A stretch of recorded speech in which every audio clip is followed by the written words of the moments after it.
This isn't just a story. It's a chilling reality I personally faced. While using Google Gemini, I discovered that my real-time location was being exposed without my consent. I sent multiple protests, but Google remained silent. Finally, I reached out to the ultimate gatekeeper of privacy, the DPO, Data Protection Officer. Today, I am revealing their second official response, exactly as it was written. Have you ever felt that lingering unease while using Gemini or ChatGPT? Exposing a user's location, along with their real name, is a blatant breach of privacy. And today, we're addressing the very foundation of our rights, the personal data we must protect at all costs. We chat with AI every single day, don't we? Today, I'm putting Google's official response, this Gemini document, under a microscope. We're not just here to read words on a page. Let's dig deeper and expose the true intent cleverly hidden between the lines. To be honest, this is the real message I want to share today. This response from Google, it's absolutely not just about Gemini. I'd like to call this the universal template for the LLM era. Why?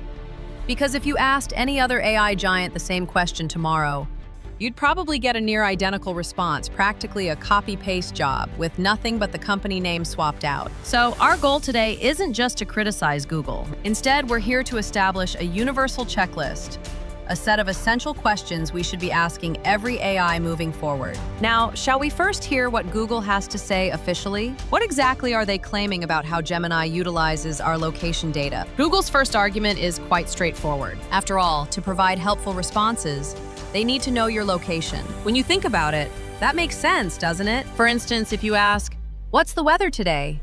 It wouldn't make much sense if the AI gave you a forecast for a different country. It's the same when you're looking for a local restaurant. On the surface, this logic, it's not exactly wrong, is it?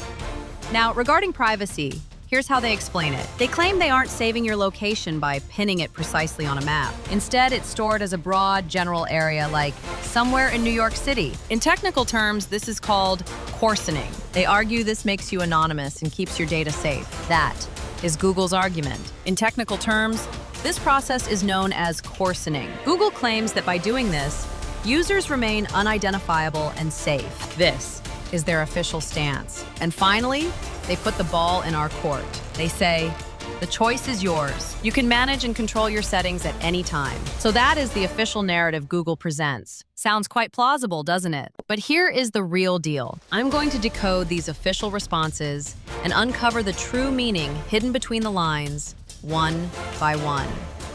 The very first sentence of Google's letter is this: Gemini is a service under development and can make mistakes. How does that sound? It seems remarkably humble and honest, doesn't it? It feels like an admission that they aren't perfect yet. But is that really all there is to it? This is the critical point. Is this statement truly a sincere confession? Or could it be a form of liability insurance? A way for them to say, hey, we warned you it could make mistakes, no matter what happens down the road.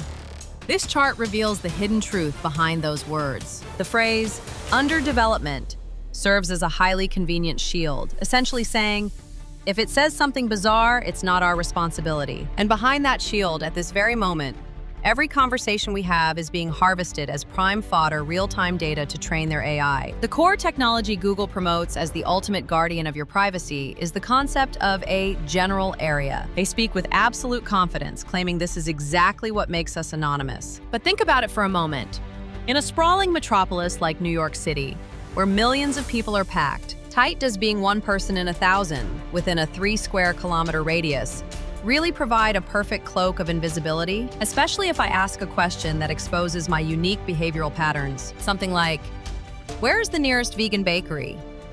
In that moment, is your anonymity still guaranteed? Here's the core of the issue. The location data itself might be anonymized, but the patterns in the questions we ask, those remain perfectly intact. The moment these two data points collide, unmasking the real person behind that anonymity becomes nothing more than a matter of time. In the end, the sophisticated term anonymization is nothing more than a clever veil masking the very real and present danger of being tracked. Now let's broaden our perspective. As I emphasized at the start, this isn't just about Google. This reality applies to every major AI we interact with today. That is why, no matter which AI we encounter, we must begin to ask these incisive questions. First, this anonymization you keep talking about, can we actually trust that it works? Second, that consent button for data collection, did you intentionally bury it where it's nearly impossible to find? Third, Where exactly is the line between gathering data for user convenience and the indiscriminate harvesting of our information? Fourth,